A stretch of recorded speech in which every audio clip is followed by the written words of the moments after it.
बचपन में जैसे मैं अपने पापा के साथ अगर कहीं पे भी जाता था तो वो मुझे ड्राइविंग करते टाइम मेरे कानों में हनुमान चालीसा गुनगुनाते रहते थे, जिससे मुझे उसकी टोन याद होने लगी धीरे धीरे। फिर वो जब खुद घर पे पूजा पाठ करते थे तब उसके जो भी वो मंत्र जितने भी उच्चारण करते थे वो सभी मुझे धीरे धीरे याद होने लगे। 7th या 8th क्लास में मैंने फर्स्ट टाइम स्टेज पे अपने ही स्कूल की स्टेज पे प्रार्थना गाई थी। तब मुझे रियलाइज हुआ था कि ऑडियंस को फेस करने पर जब ऑडियंस चीयर करती है तो कितना अच्छा फील होता है। तब मैंने सोचा था कि अब मैं इसी लाइन में आगे बढ़ूंगा।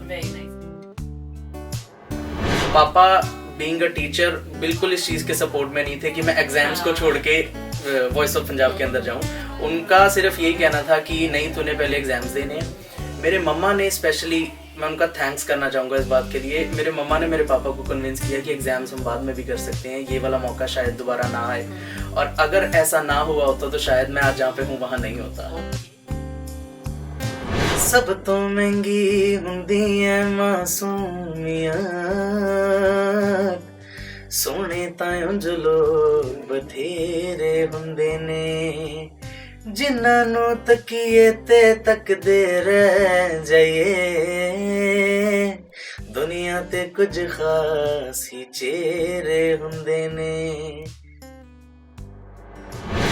रिश्तों के सारे मंजर चुपचाप देखता हूं, रिश्तों के सारे मंजर चुपचाप देखता हूं, हाथों में सबके खंजर, हाथों में सबके खंजर चुपचाप देखता हूँ, रिश्तों के सारे मंजर चुपचाप देखता हूँ, रिश्तों के सारे मंजर चुपचाप देखता हूँ।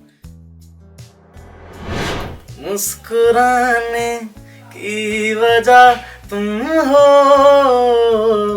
गुनगुनाने की वजह तुम हो,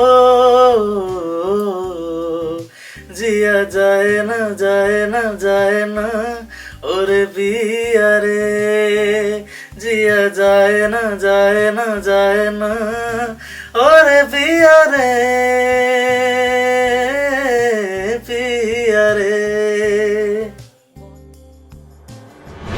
hello everyone, you are watching true scoop और मैं हूं परिणा। आजकल की अगर मैं जनरेशन की बात करूं तो हर बच्चे में कोई ना कोई टैलेंट है। कुछ लोग इसे नर्चर कर लेते हैं, नरिश कर लेते हैं और कुछ लोग नहीं कर पाते। सो आज हमारे साथ जो मौजूद हैं वो वॉइस ऑफ पंजाब 11 के विनर हैं, यानी कि इनके लिए 2020 काफी ज्यादा अच्छा था। And I am talking about Abhijit Bhandari. बहुत बहुत स्वागत है। Thank you so much and congratulations, आप वॉइस ऑफ पंजाब 11 जो है जीत चुके हैं। Thank you so much. कैसा लग रहा है? काफ़ी अच्छा लग रहा है और बस एक ही फीलिंग आ रही है, thanks a lot to the God for everything. Very true. So 2020 आपके लिए बहुत अच्छा था, बिल्कुल, है ना? तो 2020 में ही ऑडिशन हुआ, तभी यानी कि उसी तभी सारा जो है ऑडिशन हुआ, फिनाले भी हो गया। लगा नहीं कि पैंडेमिक है, अभी रिस्क नहीं लेना चाहिए? जब ऑडिशन हुआ था तब ऑडिशन ऑनलाइन था, हमें व्हाट्सएप पर अपनी वीडियो रिकॉर्ड करके भेजनी थी। तब बस एक ही चीज़ दिमाग में थी कि लास्ट ईयर ट्राई किया, इस साल एक बार फिर से कोशिश करके देखते हैं। मेरा अपना मन नहीं था, मेरे पेरेंट्स ने मुझे फिर से कन्विंस किया कि कोई बात नहीं, एक बार फिर से ऑडिशन दे। लेकिन उसके बाद धीरे धीरे जब मेगा ऑडिशन के लिए कॉल आई तब वहाँ पर जाके देखा कि प्रॉपर सोशल डिस्टेंसिंग वगैरह सब फॉलो हो रहा है, एक एक करके ऑडिशन लिए जा रहे हैं। तो ऐसा लगा कि हाँ, धीरे धीरे ये सही से चलता जाएगा। तो फिर पैंडेमिक वाली सारी फील धीरे धीरे खत्म हो गई। सो हमने सीजन 10 में भी पार्ट लिया था and you were 3rd runner up. जी बिल्कुल। तो फिर दोबारा क्यों? क्योंकि एक विनर बनना था। हाँ बिल्कुल, एक चाह होती है ना स्टेज पे लास्ट 4 पर्सन्स के साथ खड़े होने और उसके बाद 3rd रनर अप की पोजीशन के ऊपर नाम अनाउंस होना। एक फील होती है कि बंदे का विनर के ऊपर नाम अनाउंस क्यों नहीं हुआ, तो इसलिए मैंने अगले साल दोबारा से कोशिश करी। So that's the spirit. लेकिन क्या पूरी टीम ने या किसी ने कहा कि आप पहले भी आ चुके हैं, आपको दोबारा नहीं करना चाहिए? नहीं, ऐसा किसी ने नहीं कहा कि आपको नहीं करना चाहिए। जितनी भी टीम थी पीटीसी पंजाबी की, उन सभी ने वेलकम किया और उन्होंने कहा कि हमें अच्छा लगा कि आप दोबारा से आए और उन्होंने सपोर्ट किया कि इस बार और अच्छे से करना ताकि अच्छे रिजल्ट्स आ सकें। ग्रेट। सो अभिजीत, म्यूजिक का कीड़ा कहाँ से आया? म्यूजिक का कीड़ा बचपन से अंदर ही था, बस पता काफी देर बाद चला। ओके। बचपन में जैसे मैं अपने पापा के साथ अगर कहीं पे भी जाता था तो वो मुझे ड्राइविंग करते टाइम मेरे कानों में हनुमान चालीसा गुनगुनाते रहते थे, जिससे मुझे उसकी टोन याद होने लगी धीरे धीरे। फिर वो जब खुद घर पे पूजा पाठ करते थे तब उसके जो भी वो मंत्र जितने भी उच्चारण करते थे वो सभी मुझे धीरे धीरे याद होने लगे। तो ऐसी चीज़ों को कॉपी कर करके फिर स्कूल टाइम में हमारे जो टीचर प्रेयर करते थे स्टेज पे, उनकी प्रेयर को मैंने पूरा याद किया और उन्हें ही वापस सुनाया एज इट इज जैसा वो गाते थे। तो उन्होंने मेरे को रियलाइज कराया कि जो मैं कर रहा हूँ इसको एक्चुअल में सिंगिंग कहते हैं। Okay, nice. तो मतलब वो आपके गुरु हैं, आई वुड से। बिल्कुल। तो पहले कोई गाना आ जाए फिर आगे बात करेंगे। जी बताइए, कौन सा सुनेंगे? कोई भी, any your favourite song. Satinder Sartaaj का मैं एक खूबसूरत गीत है, मैं वो आपके सामने गाना चाहूँगा।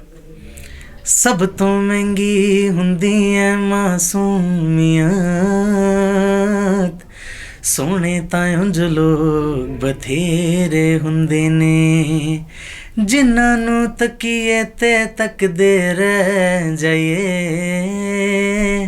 दुनिया ते कुछ खास ही चेहरे हुंदे ने, सब तो महंगी हुंदी है मासूमियत, सोने तां उंज लोग बथेरे हुंदे ने। क्या बात है, बहुत ही अच्छी आवाज है आपकी। Thank you so much. किससे सीखते हैं?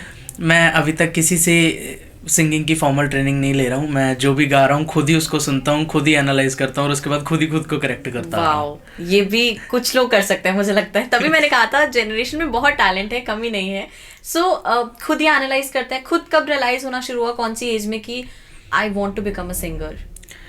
एज मुझे एक्चुअली ऐसे कहूँ तो एज नंबर मुझे याद नहीं होगा, लेकिन मेरे को इतना याद है कि 7th या 8th क्लास में मैंने फर्स्ट टाइम स्टेज पे अपने ही स्कूल की स्टेज पे प्रार्थना गाई थी।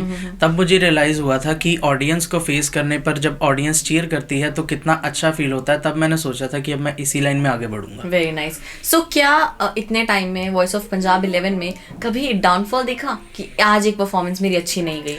काफ़ी बार ऐसा देखा, क्योंकि कई बार ऐसा होता है कि हमें खुद को नहीं पता चल रहा होता लेकिन हमारा किसी कारण से मूड खराब हो चुका होता है। तो उस चीज़ का काफ़ी बार मेरी परफॉर्मेंसेस पे इफेक्ट पड़ा। इवन मेरे मेगा ऑडिशन पे, शो की शुरुआत के टाइम पे ही मेरा कुछ अंदर से ही अपना माहौल ऐसा हो रखा था कि मैं मेगा ऑडिशन में सही से परफॉर्म नहीं कर पाया।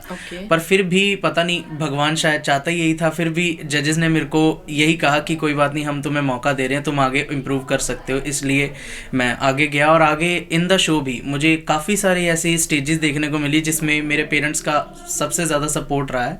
उन्होंने मुझे कहा कि कोई बात नहीं, अपने मूड को साइड पे रख के स्टेज के ऊपर ध्यान दो, तुम्हारी परफॉर्मेंस है। उन्होंने काफ़ी बार मेरे को मोटिवेट किया है। तो काफ़ी सारे ऐसे मौके देखने को मिले थे, पर फिर भी पेरेंट्स के सपोर्ट के कारण अच्छा रहा सब। राइट। सो अभिजीत, वहाँ पर और भी बहुत कैंडिडेट्स होते हैं, कंटेस्टेंट्स होते हैं। कभी आपको लगता है कि यार ये मुझसे बेटर शायद गा लेगा, या फिनाले में भी ये चीज़ें आती हैं। सो वो फीलिंग कैसी होती है when you are in the finale? आपको अपना लास्ट परफॉर्मेंस देना है, आपको ट्रॉफी दिख रही है कि आपको जीतना है। फीलिंग तो बस एक ही चल रही होती है मेरे दिमाग में। मैंने लास्ट सीज़न भी कभी ट्रॉफी के बारे में नहीं सोचा, मैंने इस सीज़न भी ट्रॉफी के बारे में नहीं सोचा था। मेरे बस एक ही चीज़ दिमाग में चल रही थी कि लास्ट टाइम मैंने जो जो परफॉर्मेंसेस दी हैं, या मेरी खुद की पिछली परफॉर्मेंस ड्यूरिंग द शो मेरी अगली परफॉर्मेंस से कम अच्छी होनी चाहिए। मतलब मैं जो आगे परफॉर्म करने वाला हूँ वो मैं पिछले परफॉर्मेंस से बेटर परफॉर्म करूँ, बस यही मेरा मेन मोटिव होता था। बाकी रिजल्ट तो भगवान खुद ही दे देगा। क्या बात है। और ये सब जो है, ये इतनी लर्निंग्स पेरेंट्स ने सिखाई या खुद with passage of time realise होना शुरू हुआ? बिल्कुल बिल्कुल, इसमें पेरेंट्स का पूरा हाथ है। ऐसी जितनी भी चीज़ें हैं, मैं जब मुझे कुछ नहीं समझ आ रहा होता तो मम्मा पापा के साथ डिस्कस करता हूँ, वो मुझे ये सब चीज़ें एज इट इज़ सिखाते हैं और उनको एज इट इज़ ही लर्न कर लेता हूँ। वो फिर उसके बाद धीरे धीरे वो मेरा खुद का एक्सपीरियंस बनना शुरू हो जाती है। Okay, so 2020 actually changed your life. So जब आप फिनाले में थे, जब आप जीत गए, एंड विच यू वांटेड, आप चाहते भी थे कि मैं जीत जाऊँ, राइट? सो उसके बाद कैसे लाइफ चेंज हुई? लाइफ काफ़ी चेंज हुई मुझे। उसके बाद जो पीटीसी वालों ने ऑफ़र कर रखी हैं उसके बारे में मैंने काफ़ी सोचना शुरू किया कि कैसे कैसे इसको हम आगे प्रोसीड करेंगे। मुझे शोज़ मिले। मेरा अभी रिसेंट कार्निवल ख़त्म हो गया है टैम्बडी नियोपोलिस मॉल में, 7 दिन का पूरा कार्निवल था। उसमें मैंने अलग अलग लोगों से डेली इंटरेक्ट किया, परफॉर्म किया उन सबके सामने। काफ़ी अच्छी अच्छी चीज़ें मेरे को देखने को मिली, लोगों से काफ़ी विशेज़ मिली, सोशल मीडिया पे मुझे काफ़ी विशेज़ मिली। धीरे धीरे मतलब चीज़ें अच्छी अच्छी होती गई आगे। सो कोई ऐसा मेमोरेबल मोमेंट जो आप बताना चाहते हैं जो कि VOP 11 का था? VOP 11 का तो बहुत सारे ऐसे मेमोरेबल मोमेंट्स हैं, लेकिन मैं शेयर स्पेशली करना चाहूँगा अपने पिछले सीज़न की एक बात। जब मैंने VOP 10 में एंटर किया था, तब जब हमारा मेगा ऑडिशन हुआ था, उसके बाद मेरे को बस ये डर था कि स्टूडियो राउंड्स में अगर सिलेक्शन हो जाएगी तो मैं कैसे परफॉर्म करूँगा। लेकिन वो डर मेरा पीछे रह गया, क्योंकि एक नया डर मेरे सामने आया जब स्टूडियो राउंड्स के लिए हमें सिलेक्ट किया गया। तो जिस दिन उन्होंने हमें बुलाया था उसी दिन एग्जैक्टली मेरे एग्ज़ाम स्टार्ट थे। तो मैं उस समय सिर्फ ये सोच रहा था कि अब मुझे किस तरफ जाना चाहिए। मैं ये सोच रहा था कि मैं इसके बारे में पेरेंट्स से बात कैसे करूँगा। मैंने सबसे पहले अपनी सिस्टर को फ़ोन किया, उसको ये सारी सिचुएशन समझाई, तो उसने मेरे को बोला कोई बात नहीं, ऐसे मत सोच, वो सपोर्ट करेंगे। मैं उस टाइम बहुत डरा हुआ था, तो मैंने मम्मा पापा से बात करी। पापा बीइंग अ टीचर बिल्कुल इस चीज़ के सपोर्ट में नहीं थे कि मैं एग्ज़ाम्स को छोड़ के वॉइस ऑफ पंजाब के अंदर जाऊं। उनका सिर्फ यही कहना था कि नहीं, तूने पहले एग्ज़ाम्स देने हैं। मेरे मम्मा ने स्पेशली, मैं उनका थैंक्स करना चाहूँगा इस बात के लिए, मेरे मम्मा ने मेरे पापा को कन्विंस किया कि एग्ज़ाम्स हम बाद में भी कर सकते हैं, ये वाला मौका शायद दोबारा ना आए। और अगर ऐसा ना हुआ होता तो शायद मैं आज जहाँ पे हूँ वहाँ नहीं होता। ओके, सो ये भी एक मतलब एग्जाम्स छोड़ के फिर आप अपने पैशन की तरफ चले गए। ये भी जरूरी होता है at times to make you realise कि मे बी वो चीज़ आपके लिए बनी थी। सो अब आप क्या कर रहे हैं अभिजीत? मतलब मैं इस समय DAV कॉलेज जालंधर से BSc IT परस्यू कर रहा हूँ लास्ट ईयर में। Why IT? आप तो म्यूजिक की तरफ ही जाने वाले? Interest, multiple interest. बाकी ये एक हिसाब से हम कह सकते हैं कि म्यूजिक लाइन एक ऐसी लाइन है जिसमें हमें अपने फ्यूचर का कोई भी परफेक्ट आइडिया नहीं है, अनसर्टेन होता है बिल्कुल। आज कुछ है, कल कुछ नहीं है, किसी चीज़ का वक्त आज है, कल नहीं है। तो उसके लिए मेरे को एक अपने लिए ऐसा प्लान भी रेडी रखना पड़ेगा जो मुझे इन फ्यूचर फाइनेंशियली और बाकी चीज़ों के हिसाब से हेल्प कर सके। Very nice. सो आपके जनरेशन के जो बच्चे देख रहे हैं इस समय, क्या कहना चाहेंगे कि प्लान B रखना या सेकेंड ऑप्शन रखना कितना ज़्यादा ज़रूरी होता है इन करियर? प्लान B रखना ही नहीं, प्लान B के खराब होने के बाद प्लान C, D और जितने भी इंग्लिश के अल्फ़ाबेट में लेटर्स बचे हैं उन सभी के प्लान्स आपके पास रेडी होने चाहिए। अगर नहीं है तो एक एक प्लान को फॉलो करते हुए आप उन सभी को रेडी कर सकते हैं, क्योंकि जितने हमारे पास प्लान्स होंगे उतना हम अपने ऊपर चिंता करना छोड़ देंगे कि एक चीज़ अगर हम कर रहे हैं तो अगर बाई चांस वो खराब भी हो जाती तो हम दूसरी चीज़ की तरफ जा सकते हैं। इसलिए दूसरा प्लान रेडी होना बहुत ज़्यादा ज़रूरी है। बिल्कुल सही। सो कौन सा जॉनरा पसंद है?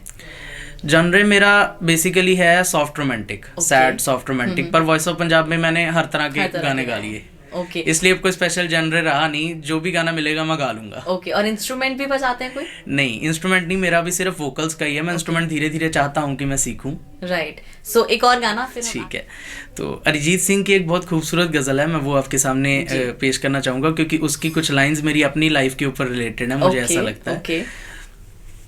रिश्तों के सारे मंजर चुपचाप देखता हूँ, रिश्तों के सारे मंजर चुपचाप देखता हूँ, हाथों में सबके खंजर, हाथों में सबके खंजर चुपचाप देखता हूँ, रिश्तों के सारे मंजर चुपचाप देखता हूँ, रिश्तों के सारे मंजर चुपचाप देखता हूँ, जिसमें पला है मेरे बचपन का लम्हा लम्हा, जिसमें पला है मेरे बचपन का लम्हा लम्हा, उजड़ा हुआ सा वो घर चुपचाप देखता हूँ, हाथों में सबके खंजर चुपचाप देखता हूँ,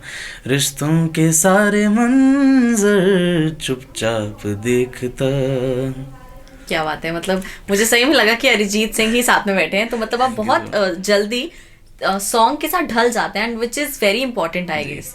सो फ्यूचर प्लान्स क्या हैं अभिजीत? फ्यूचर प्लान्स मेरे सबसे पहला तो ये है कि अब तक मैंने किसी से सीखा नहीं है। मैं चाहूँगा पहले किसी से मैं फॉर्मल इंडियन क्लासिकल की ट्रेनिंग लूँ, ताकि मेरे दिमाग में किसी भी तरह की कोई बैकड्रॉप या टेंशन ना रहे बॉलीवुड इंडस्ट्री में जाने के लिए। बाकी फ्यूचर प्लान्स तो प्लेबैक सिंगिंग ही है। तो बॉलीवुड में जाना? जी बिल्कुल। बॉलीवुड में नहीं?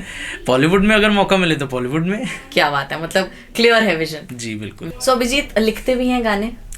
गाने तो नहीं, गाने मैं लिखना चाहता हूँ। अगर इन फ्यूचर कभी भगवान ने चाहा मुझसे कुछ लिखवाने के लिए तो मैं ज़रूर कोशिश करूँगा।